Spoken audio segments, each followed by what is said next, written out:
Claves de la semana. Seguimiento de noticias internacionales elaborado por CESCE. Saludos, estas son las noticias clave de la semana. La conferencia de seguridad de Múnich puso de relieve las tensiones en la política internacional, especialmente en torno a la guerra en Ucrania y la relación transatlántica. Transparencia Internacional advierte, el nivel de corrupción continúa en valores preocupantes. Nos fijamos en Argentina porque el presidente Milei enfrenta críticas tras haber promocionado en redes sociales la criptomoneda Libra. Analizamos las relaciones entre China, Taiwán y Estados Unidos ante el temor a un cambio de postura de Trump con Taiwán. Les hablaremos también de las negociaciones para poner fin a la guerra en Ucrania. Dice el presidente de Estados Unidos que comenzarían inmediatamente tras mantener una conversación telefónica con el presidente ruso. En Irak, el Banco Central veta el uso de dólares a varios bancos locales. Sudán y Rusia han llegado a un acuerdo para el establecimiento de una base naval en la costa sudanesa del Mar Rojo. Y terminamos este repaso informativo hablando de los aranceles recíprocos. Y es que Washington ha dado a conocer un amplio plan para imponer esos aranceles recíprocos a los socios comerciales de Estados Unidos. Comenzamos. La Conferencia de Seguridad de Múnich 2025 puso de relieve las tensiones en la política internacional, especialmente en torno a la guerra en Ucrania y la relación transatlántica. Con el regreso de Donald Trump a la presidencia de Estados Unidos surgieron preocupaciones sobre el compromiso de Washington con Europa y la OTAN.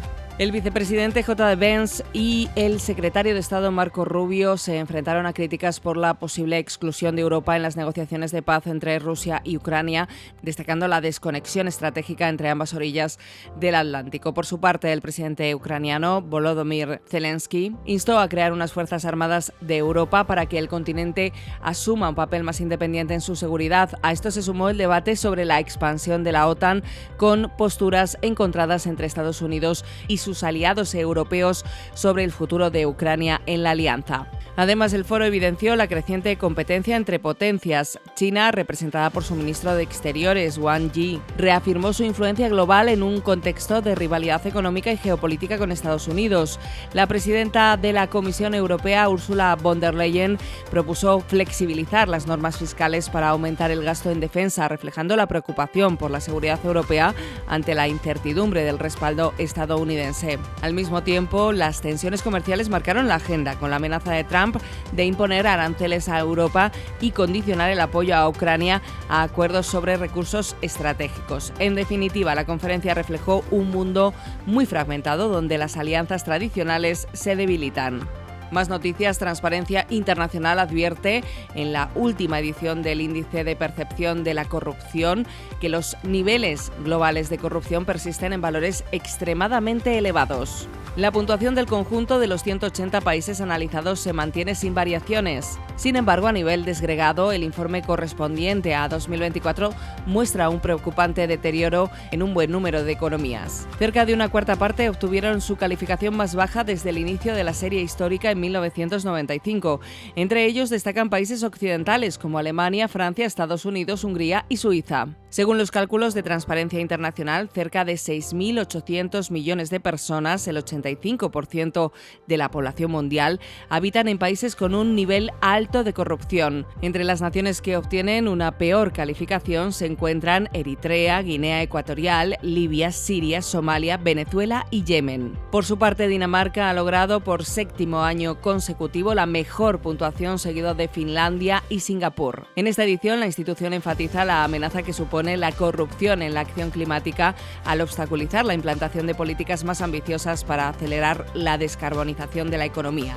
En Latinoamérica ponemos el foco en Argentina porque el presidente Javier Milei enfrenta críticas y cuestionamientos tras haber promocionado en redes sociales la criptomoneda Libra, cuyo valor se disparó y luego colapsó en cuestión de horas, provocando grandes pérdidas para miles de inversores. Ante el escándalo, Milei se desvinculó del proyecto afirmando que era una iniciativa privada en la que no tenía participación directa y que retiró su apoyo tras conocer más detalles.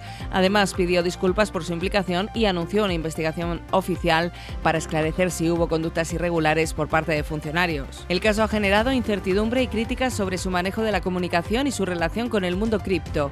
Según fuentes judiciales, hasta el momento se han presentado más de 100 denuncias contra el mandatario por su presunta participación en la estafa. estafa. Las acusaciones incluyen fraude, negociaciones incompatibles con la función pública, infracción a la ética pública y asociación ilícita. Los oponentes políticos han amenazado con emprender acciones legales e impulsar un juicio político que es poco probable que avance, ya que requiere una mayoría de 2/3 en el Congreso. El principal partido de centro-derecha del expresidente Mauricio Macri, favorable al mercado y que ha respaldado las reformas de Milei, ha rechazado el intento de la oposición peronista de destituirlo. El episodio ocurre en un momento clave para Milei, quien se prepara para un viaje a Estados Unidos en busca de respaldo político y financiero y la negociación de un posible acuerdo con el Fondo Monetario Internacional. Este incidente vuelve a poner en el centro del debate su estilo de liderazgo y sus decisiones, a veces impredecibles, lo que podría afectar a su credibilidad a futuro. Nos acercamos a Asia y nos fijamos en las relaciones entre China, Taiwán y Estados Unidos por ese temor a un cambio de postura de Trump con respecto a Taiwán. China emitió una airada queja este lunes 17 de febrero frente al Departamento de Estado de Estados Unidos por eliminar una frase contra la independencia de Taiwán de una hoja informativa diciendo que la posición de Washington ha retrocedido seriamente. Instamos a Estados Unidos a corregir inmediatamente su error, declaró a la prensa el portavoz del Ministerio de Asuntos Exteriores chino, Wao Jiakun. Estados Unidos informó que la actualización era rutinaria y que Estados Unidos sigue comprometido con su política de una sola China, que reconoce la posición de Pekín de que tiene soberanía sobre Taiwán, pero considera que el estatus de la isla no está establecido. El documento del Departamento de Estado sigue diciendo: nos oponemos a cualquier cambio unilateral del statu quo por cualquiera de las partes. Esperamos que las diferencias a través del estrecho se resuelvan por medios pacíficos, libres de coerción, de forma aceptable para los pueblos de ambos lados del estrecho. Por su parte, el ministro de Asuntos Exteriores de Taiwán, Lin Chia-lun, acogió con satisfacción la adopción por parte de Estados Unidos de formulaciones positivas y favorables a Taiwán. La disputa añade otra capa a la ya poco clara postura de la administración de Donald Trump con respecto a Taiwán, que ha sido un tema de mucho debate y especulación. Como el resto de aliados en la región, el presidente ha pedido a Taipei que invierta más en su propia defensa y ha amenazado con imponer nuevos aranceles a la industria taiwanesa de semiconductores. Taiwán intentará contentar a Trump por la vía económica para reforzar el compromiso de Washington con la seguridad de la isla. ¿Paz o rendición? Es una de las preguntas que está en el aire en esas relaciones entre Rusia, Ucrania, Estados Unidos y la Unión Europea. El presidente Donald Trump anunció el pasado 13 de febrero que las negociaciones para poner fin a la guerra en Ucrania comenzarían inmediatamente tras mantener una conversación telefónica con el presidente ruso Vladimir Putin. La llamada, que tuvo una duración de 90 minutos según fuentes del Kremlin, supone el primer contacto de alto nivel entre Estados Unidos y Rusia en 3 años. Además, parece que ambas partes van a continuar las negociaciones en un encuentro entre líderes auspiciado por Arabia Saudí en la próxima semana. Al mismo tiempo, su secretario de Defensa, Pete Hegseth, descartó la participación de tropas estadounidenses en cualquier destacamento para garantizar la paz. Rechazó la adhesión de Ucrania a la OTAN y dijo que la restauración de las fronteras de Ucrania anteriores a 2014 es un objetivo poco realista. Los tres son objetivos clave para el presidente Volodymyr Zelensky. Mientras Estados Unidos ha sido extremadamente optimista acerca de la solución rápida del conflicto, Rusia se ha mostrado mucho más precavida.